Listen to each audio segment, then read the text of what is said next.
Hi my friends, Sam V here.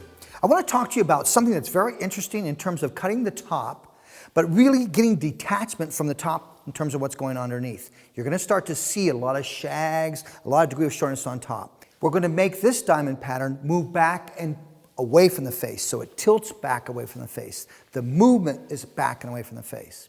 What I love about diamonds is the fact that there's two large corners here. By simply elevating and over-directing away from this position and moving the hair forward, we're going to be able to maintain weight and length right over the ear. I'm going to start on the right side. So you can see the diamond center part, dividing the diamond in half. We're going to start on the right side. Simply take the section and stay in control. We're going to go with a section, look on the top view, diagonal forward. Look at the comb from the top view. So diagonal forward. If I placed a marble on this line, that marble would simply roll forward towards the face. That's what we mean by diagonal forward. So we'll take our first section. Now watch how I'm going to do this. I need to control that. The clip stays in that section.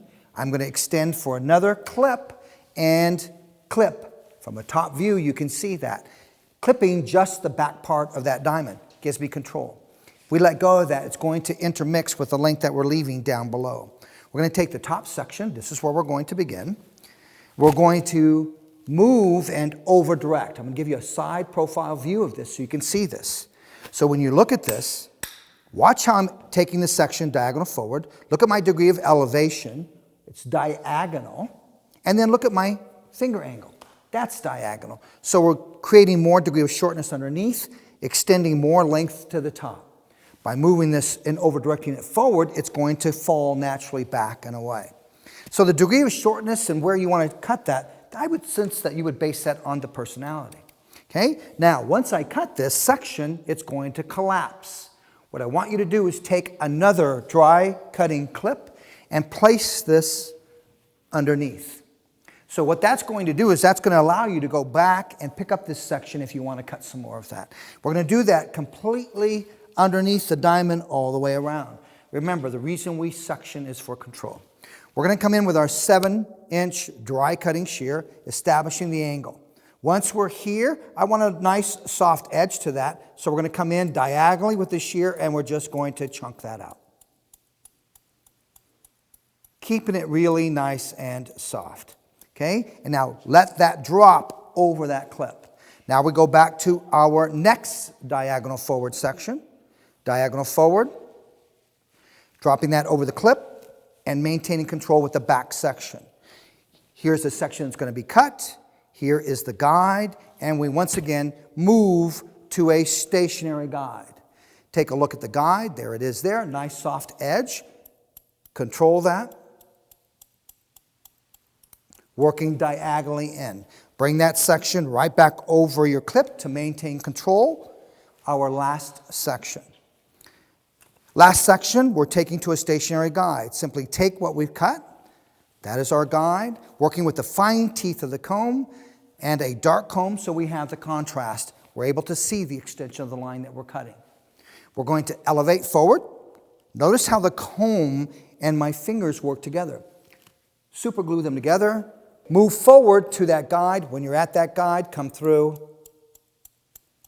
Diagonal with your 7-inch dry cutters. And release, once again, over that. Once it goes down, and now we're going to pick up our InvisiBlend. The InvisiBlend is a great shear for a very light color, natural level of color.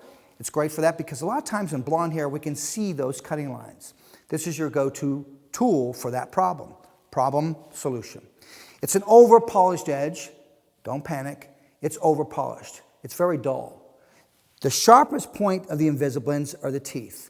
So that when we close, the hair is actually being pushed, so we're getting a scalp effect within each tooth. That's why it's great to get really a degree of softness.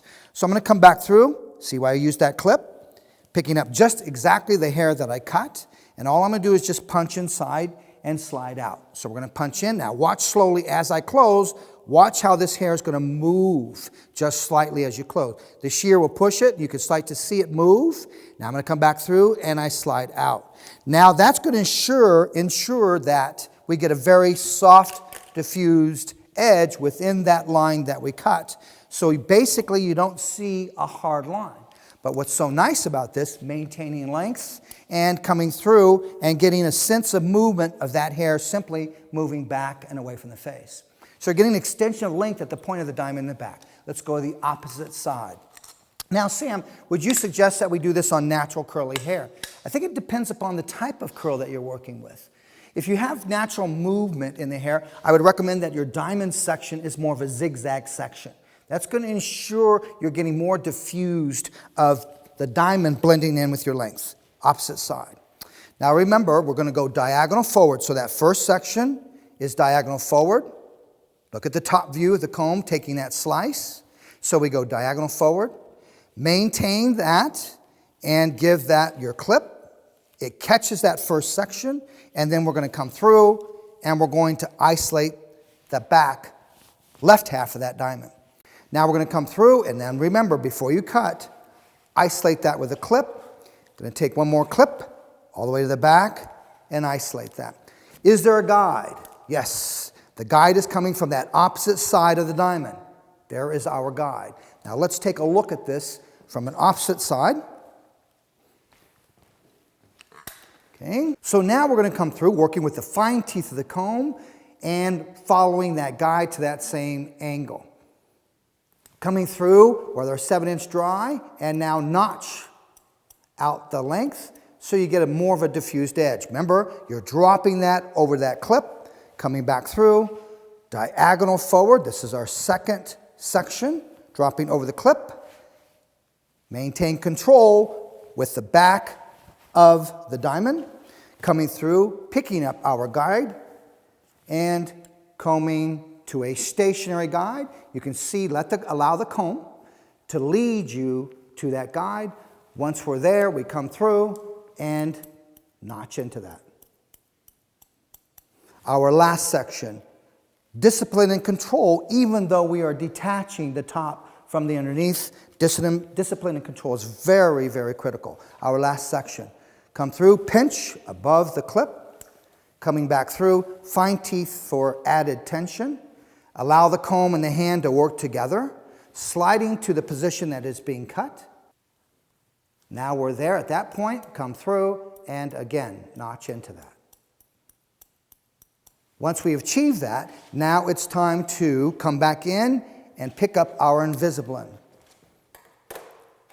Once again, a tool that creates a very soft edge. Great tool for lighter color, a natural light level color.